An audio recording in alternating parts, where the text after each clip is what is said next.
Hi there, and welcome to XChange, the TLX podcast for faculty by faculty. I'm Michael Avis, faculty facilitator and professor, and I'm joined here as usual by Nicki Monahan, faculty coach with the TLX. How's it going, Nicki? It's going great, Mike. I had a really low-key, restful holiday break, and I'm really excited to be back in the winter academic semester 2021. How are you doing? I am too. I feel I needed the 2 weeks. I feel rejuvenated, but the power has just gone out in my house and in my neighborhood. So if this isn't indicative of 2020 and 2021, I don't know what is. So we're recording this on my cell phone using data, and we've got other people using Teams. So when the power comes back on, you might hear some beeps and bops, and the furnace might start up. So there's probably going to be some noise, but that's how we do things at XChange. That is, Mike, and that's so 2020, maybe not 2021. If something can go wrong, it will. But one of the things I love about working with you, Mike, is you'll always figure out how to make it work and troubleshoot a solution. So I really hope it is not 2021. I hope 2021 goes a lot smoother than this. Me as well. But it is a new semester, and we have some exciting news to share. I'm delighted that today we have joining us a member of the TLX team who's been away on professional development leave, completing her EDD. So we'll be right back with Dr. Patty Robinson.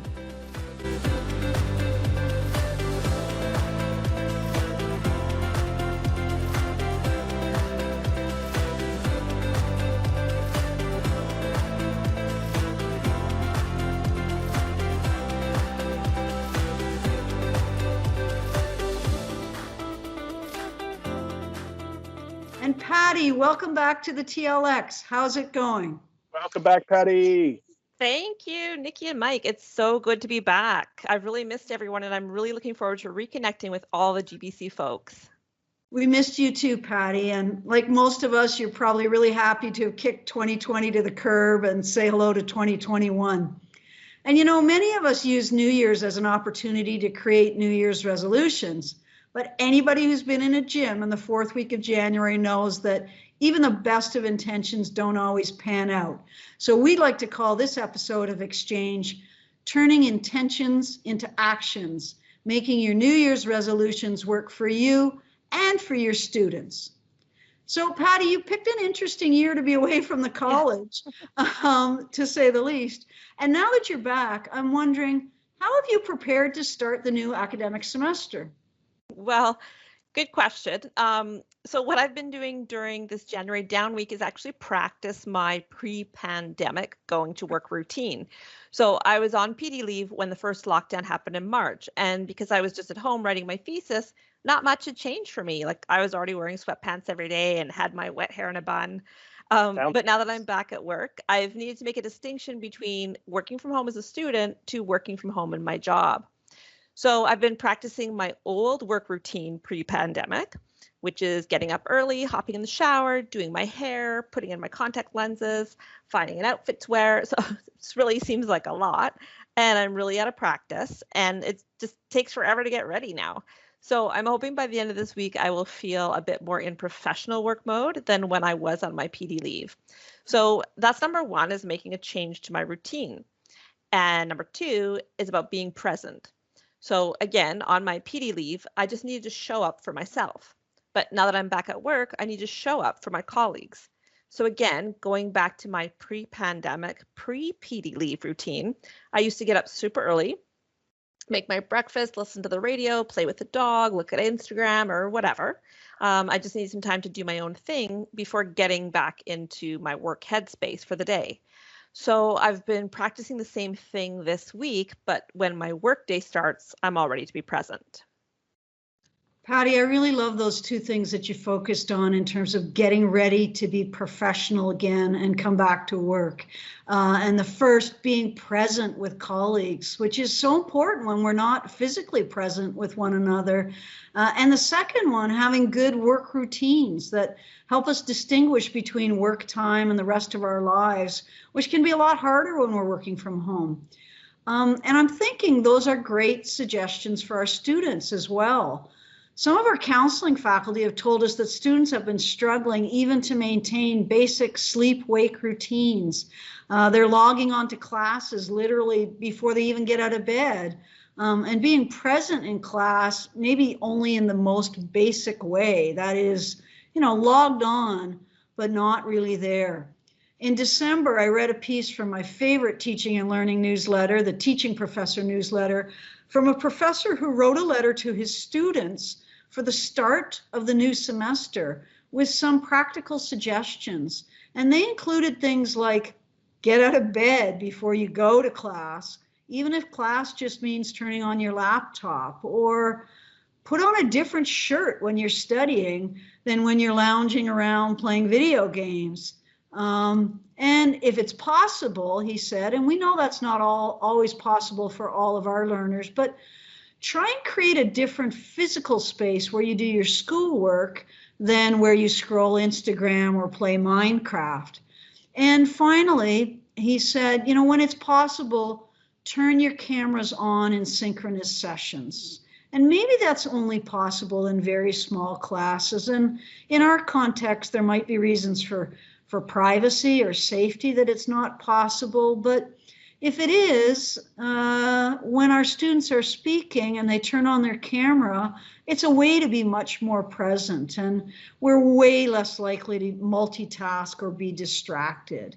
So those were some suggestions that he had for students starting the new academic semester. But Patty, given that you were a student this past year, what are some of the important things that you learned that our faculty might pass on to their students as we start winter 2021? Oh yeah, that's a great question, Nikki. So yeah, actually just transitioning from work to being a student was pretty difficult at first because it's a whole new routine again. But when I did, what helped me was I just kept a little book where I wrote everything down. Like, this is what I need to get done for this week, and this is what I need to get done today. And then at the end of the day, I would cross off what I had accomplished and I would circle what I still needed to do. And then I'd start a new page for the next day and list out again, what do I need to get done this week and what do I need to get done by end of day tomorrow? So after about a week or two of doing that, and then looking back through the pages of my book, I could see the tasks that I wasn't getting done, all the ones that were circled, and the tasks that I had completed, the ones that were crossed out. And it became really clear to me that I was getting done all the easy things, like send an email to so-and-so, find this article online. And the ones that I wasn't getting done were the tasks which needed my focused attention with no interruptions. So that meant I needed to block off chunks of time when I knew I wouldn't be interrupted. So making sure someone else in the house could take the dog for a walk or make dinner, or making sure that I had pre-planned or pre-prepared all those things. I also tried to make it clear that don't interrupt me at any time, just pretend I'm not even here. So over a week or two of trying that, I was able to identify when I was most productive or which chunks of time that worked best for me and others in the house so that they could pretend that I wasn't here. And then that way I was actually able to complete the more cognitively challenging work that I had to do. Patty, it sounds like you really did a good job on, task management and also time management and also negotiating workspace with someone else. And they're really great suggestions that we could pass on to our students. We do know that our students are often sharing laptops with other members of their family. So maybe they need to schedule when they have access to a device, or students have work schedules, but maybe they need to plan their study or assignment time in a more focused way, especially for activities that require uninterrupted attention, or as you described, more cognitively challenging. And while these suggestions might be valuable for our faculty to pass on to our students, I'm thinking they might really be useful for us as well. Over the last semester, Mike and I talked to a lot of faculty members, and one of the things that we heard over and over again, it was kind of a refrain, was it's all work all of the time. And we know that teaching's a demanding job, but it's not meant to be 24/7. So one of the promises I made to myself at the beginning of this semester was to be more efficient with my time. I've clearly prioritized what my biggest work projects are for this semester, and I've already blocked off time in my calendar to do them first. I also realized way back in March that sitting at a computer for 8 hours a day is terrible for my physical health. And I've been lucky enough to have my dog Morley to remind me to get up and move, but I haven't been as good at scheduling regular lunch breaks. So this semester, that's something I'm going to add to my daily calendar. I've also started using my phone alarm to remind me to stretch, even if it's just for 90 seconds at a time. And I learned a great technique from our wonderful colleague, Chef Jason Innes, who shared with me the 20/20 rule. And if you don't know it, he said, every 20 minutes, avert your eyes from the computer screen, look at something different far away for 20 seconds. So those are some of the techniques and strategies that I really built into my new plan for the new academic semester. And Mike, what about you? Any intentions for the new year? One that you're, not a New Year's resolution, but one that you're actually turning into action plans? Well, there's always, the road is paved with good intentions. First, shout out to Chef Jason Innes. You Pleasure betcha. to work with, gentlemen. All this sort of what you guys were talking about makes me think about how many times I was sitting at my computer thinking, "Oh, have I been outside today yet?" Or, have I opened the door and gone out? Did you, Patty? Did you ever have that experience when you were working with your PhD that you just felt like you were in your house all the time? Oh, for sure. Especially in the summer when I really had my head down and was writing in the summer and fall. I'm like, somebody would text me, it's so nice out. We went out for a walk. And I'm like, what? What time is it? Like, is it sunny out? I feel like in the last, and I know Nikki and I have talked about this, and probably the same for you, Nick. I feel like in the last, months, sometimes I think, wow, I haven't been outside in 10 hours. It's almost dark out. So I think maybe a New Year's intention is to make sure, like Jason in this is advice to the 20/20 rule, maybe do a 60/20 rule. After 60 minutes, get up and walk outside for 20 minutes or do something like that. That's a great idea, and sometimes Yeah. we take these strategies and make them our own. So Jason Innes has got his 20/20, you've got your 60/20. Yeah. I like that.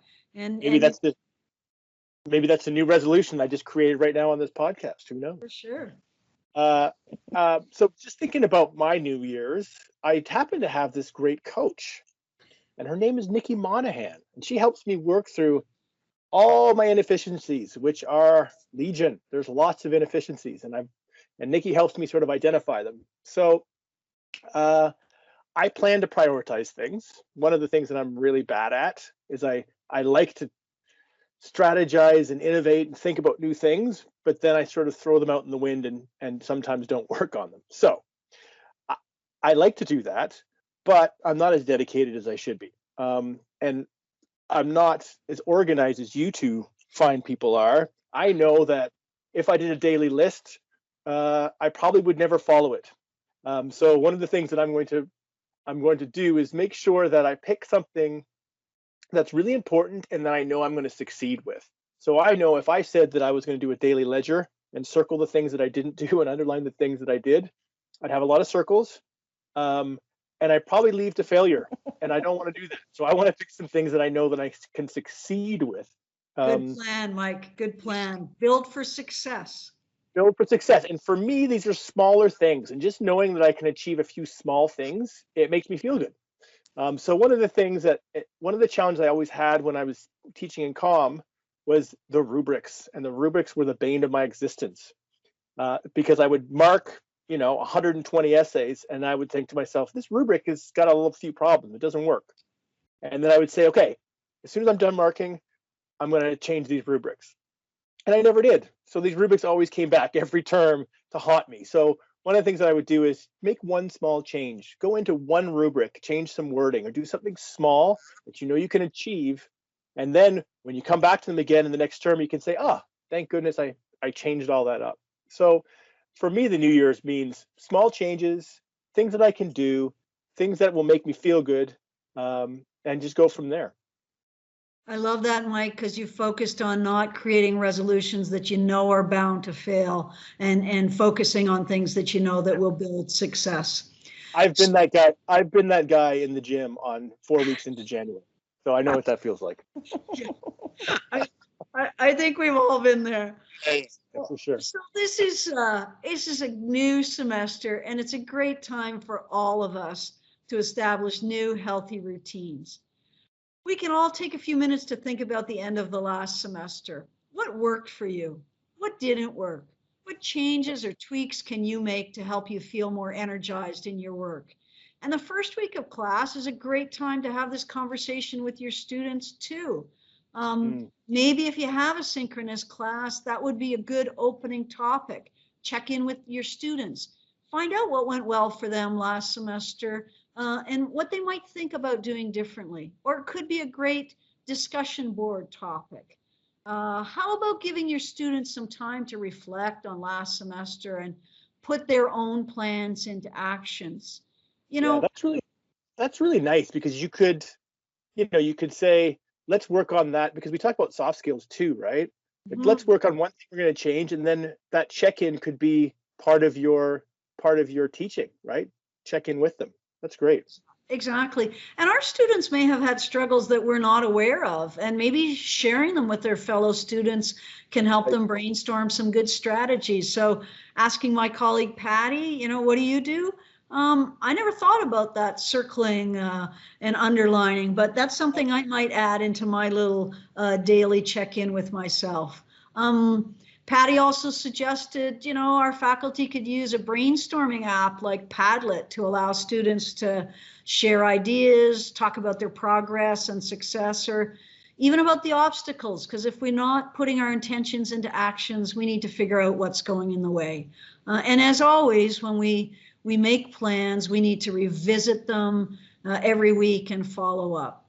So, today's podcast has really been about starting the new semester off well, taking our intentions and putting them into action and supporting one another. And in this time of online learning, we can all support one another to adapt and to adopt healthy ways of working and learning together.